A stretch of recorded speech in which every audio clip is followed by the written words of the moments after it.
নমস্কার সুপ্রিয় দর্শক, সকলকেই স্বাগত হিন্দু লাইভস ম্যাটার ইউটিউব চ্যানেলে। দর্শক, শিশু উপদেষ্টা অর্থাৎ বর্তমানে বাংলাদেশের অন্তর্বর্তীকালীন সরকারের উপদেষ্টা আমি বলবো, এরা কিন্তু আমাদেরকে নিত্য নতুন বিনোদন দিয়ে যাচ্ছেন। আজকে আয়নাগর নিয়ে 28শে নভেম্বর আজকে আয়নাগর নিয়ে নাহিদ ইসলাম কিছু কথা বলেছে। তার বক্তব্য হলো, আয়নাঘরের অভিজ্ঞতা এত ভয়াবহ যে সরকার কথা বলতে বললেও তারা বলেন না। অর্থাৎ ভিকটিমদেরকে সরকার এনকারেজ করতেছে আয়নাঘরে কি হয়েছিল সেটা দেশবাসীকে জানানোর জন্য, কিন্তু এদের অভিজ্ঞতা এত ভয়াবহ, এত দুর্বিষহ যে তারা সেই কথা বলেন না, বলতে পারেন না। সো আপনারা নিশ্চয়ই বুঝে গেছেন যে ঘটনাটা কি। আয়নাঘর বলে কি কোনো কিছু ছিল? বা আয়নাঘরের যে অভিজ্ঞতার কথা বলা হয়েছে, কি ভয়াবহ অভিজ্ঞতা। গোপুত্র, গো আজম পুত্র আবদুল্লাহিল, ব্রিগেডিয়ার আবদুল্লাহিল, তিনি কিন্তু কিছুটা বলতে চেয়েছিলেন এবং তিনি একটা গামছা বের করে বলেছিলেন যে এই গামছাটা 8 বছর ধরে যত চোখের জল, কয়েক দিঘি পরিমাণ চোখের জল সেই গামছার মধ্যে ঝরেছে। কিন্তু দেখা গেল সেই গামছাটা নতুনের চাইতেও নতুন। সুতরাং আয়নাঘরে তিনি এমন জামাই আদরে ছিলেন যে তার পুরাতন গামছাও নতুন হয়ে গেছে। সুতরাং তারা আবিষ্কার করতে চাইছে আয়নাঘর নামক একটা অলিক, একটা জুজুর ভয় মানুষকে দিয়ে বলাতে চাইছে, কিন্তু কেউ কিছু বলছে না। তথ্য ও সম্প্রচার উপদেষ্টা নাহিদ ইসলাম বলেন, গত 15 বছরে আয়নাঘরের ভয়াবহ অভিজ্ঞতা সহ অসংখ্য নিপীড়নের ভয়াবহ গল্প আছে।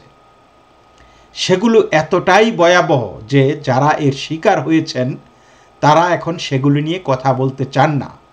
তিনি বলেন, সরকার এই বিষয়ে কথা বলতে তাদের বারবার অনুরোধ করেছে, তারপরও তারা বলতে চান না। এতটাই ভয়াবহ অভিজ্ঞতা ছিল তাদের। কি বুঝলেন দর্শক? সরকার বারবার অনুরোধ করছে বলার জন্য, তারপরও তারা বলতে চান না। কিন্তু বলার কি আছে? বলার কিছু আছে? এই যে সে বলল যে গত 15 বছরে আয়নাঘরের ভয়াবহ অভিজ্ঞতা, অসংখ্য নিপীড়নের ভয়াবহ গল্প আছে। আমরা কি 15 বছর ধরে আয়নাঘরের গল্প শুনে আসছি? আয়নাঘর তো তাদের আবিষ্কার, 5ই আগস্টের পরের আবিষ্কার আয়নাঘর, ডক্টর মোহাম্মদ ইউনূসের আবিষ্কার। তারা কিন্তু আমাদেরকে সেই আয়নাঘরটা কোথায় আছে দেখায়নি, দেখাতে পারেনি। এবং এই আয়নাঘর আমরা 15 বছর শুনিনি। আয়নাঘর শুনলাম তাদের মুখে, কিন্তু আয়নাঘর আমরা দেখলাম না।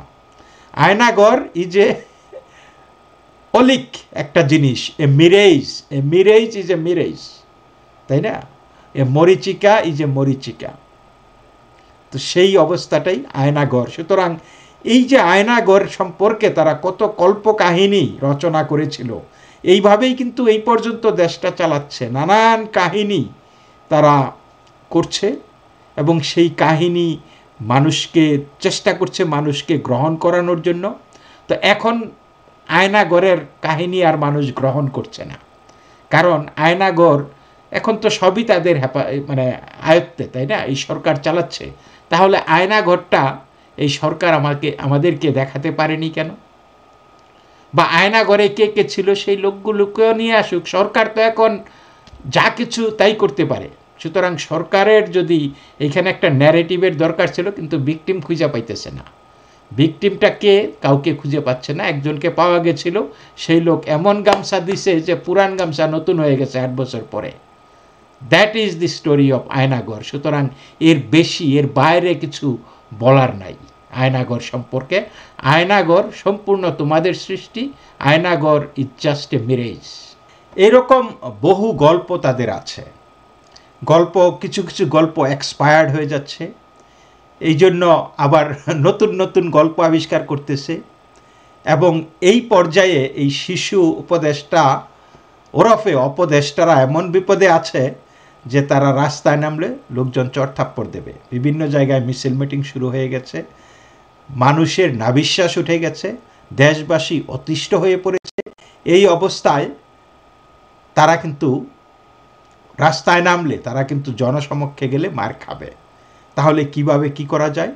এখন তারা নতুন থিওরি আবিষ্কার করেছে যে তাদের পিছনে নাকি, তাদেরকে হত্যা করার জন্য নাকি এবং দুষ্কৃতিকারীরা, ষড়যন্ত্রকারীরা নেমেছে। তারা একটি ঘটনা ঘটিয়েছে, accident, just an accident, A normal accident, হয়ই স্বাভাবিক। চট্টগ্রাম থেকে আসার পথে তাদের গাড়ি বহরে ট্রাকের ধাক্কা লেগেছে। সেখানে সার্জিস আলম এবং হাসনাত আবদুল্লাহ ছিল। এইটাকে নিয়ে বিশাল তারা মাইলেজ পাওয়ার চেষ্টা করেছে, সিম্প্যাথি পাওয়ার চেষ্টা করেছে যে দেখো দেখো আমাদেরকে ভারতীয় রয়ের এজেন্টরা আমাদেরকে মেরে ফেলতে চেয়েছে। এই মেরে ফেলা সেই মেরে ফেলা না, এটা একটা টোটালি একটা নাটক। কারণ তারা জানে যে এখন মানুষের সামনে যাওয়া তাদের পক্ষে সম্ভব না, তারা চড়থাপ্পড় খাবে। সুতরাং আগে ভাগে সামহাও তারা একটা পুলিশ বা মিলিটারি প্রোটোকল যদি পায়, তাহলে অন্তত তাদের ধারে কাছে কেউ আসতে পারবে না। আপনারা চিন্তা করে দেখেন, একটা নর্মাল অ্যাক্সিডেন্ট, সেই অ্যাক্সিডেন্টকে তারা এই হত্যাকাণ্ডের চেষ্টা বলে তারা চালিয়ে দিয়েছে। এবং একটা বাবা এবং ছেলে, তার 18 বছরের ছেলে সেই ট্রাকের চালক এবং হেল্পার ছিল, তাদেরকে তারা হেফাজতে নিয়েছে ন্যূনতম সিম্প্যাথি না দেখিয়ে। একটা ট্রাক অ্যাক্সিডেন্টে জড়িত খেটে খাওয়া মানুষ, শ্রমিক মানুষ, তাদের প্রতি কোনো রকম সিম্প্যাথি না দেখিয়ে তাদেরকে ভিলেন বানিয়ে তারা মাইলেজ নেওয়ার চেষ্টা করতেছে এটাকে। তারপরে আবার একইভাবে ঢাকায় আসার পরে আবার হাসনাতের গাড়িতে নাকি আরেকজনের লাগিয়ে দিয়েছে, রাজধানীর যাত্রাবাড়ি এবং গুলিস্তান উড়াল সড়কে থেকে নামার সময়। তো এইটাও আবার বলা হয়েছে যে হাসনাতকে হত্যা চেষ্টা করা হয়েছে। এবং এই নিয়ে তথাকথিত বৈষম্য বিরোধী ছাত্র আন্দোলন থেকে স্ট্যাটাস দিচ্ছে, তারা প্রতিবাদ করতেছে হাসনাতকে কেন, সার্জিসকে কেন আক্রমণ করা হচ্ছে। তারা আমাদের একটা সুন্দর দেশ উপহার দিয়েছে, এই রাষ্ট্রনায়কদের বিরুদ্ধে শত্রুরা লেগেছে, এই সরকারের কাছে আমরা জবাব চাই, এর পিছনে কারা জড়িত ছিল। তো আপনারা কি মনে করেন এই সার্জিস আলম এবং হাসনাত আবদুল্লাহ তারা মানে একটা নতুন দেশ, সুন্দর দেশ উপহার দিয়েছে, দেশটাকে ধ্বংস করে ফেলেছে। এবং তারা জানে তারা কি করেছে, এবং তারা জানে রাস্তায় গেলে তারা পিটানি খাবে। সুতরাং এখন তারা প্রোটোকল চাইতেছে, এই নিয়ে বিনিয়ে নানানভাবে প্রোটোকল চাচ্ছে। এবং সেই কথাগুলি কালকে একটি সংবাদ সম্মেলনে মাহফুজ আলম এবং রিজওয়ানা, এই পরিবেশ উপদেষ্টা, তারা একটি সংবাদ সম্মেলন করেছিল এবং সেইখানে এই কথাগুলি এসেছে।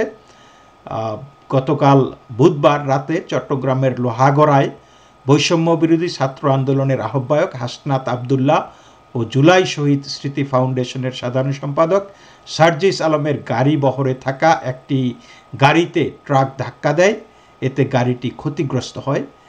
এই ঘটনায় কেউ হতাহত হয়নি। এই ঘটনার পর আজ সকালে আবার রাজধানীর যাত্রাবাড়ি গুলিস্তান উড়াল সড়ক থেকে নামার সময় গুলিস্তানের টোল প্লাজা এলাকায় হাসনাত আবদুল্লাহকে বহনকারী একটি গাড়ির সঙ্গে অন্য একটি গাড়ির ধাক্কা খেয়েছে বলে জানিয়েছে পুলিশ। এই বিষয়ে আজকের সংবাদ ব্রিফিংয়ে একজন সাংবাদিক জানতে চান এই বিষয়ে সরকার কী ব্যবস্থা নেবে। জবাবে সৈয়দা রিজওয়ানা হাসান বলেন, এটিকে হালকাভাবে দেখার কোনো সুযোগ নেই।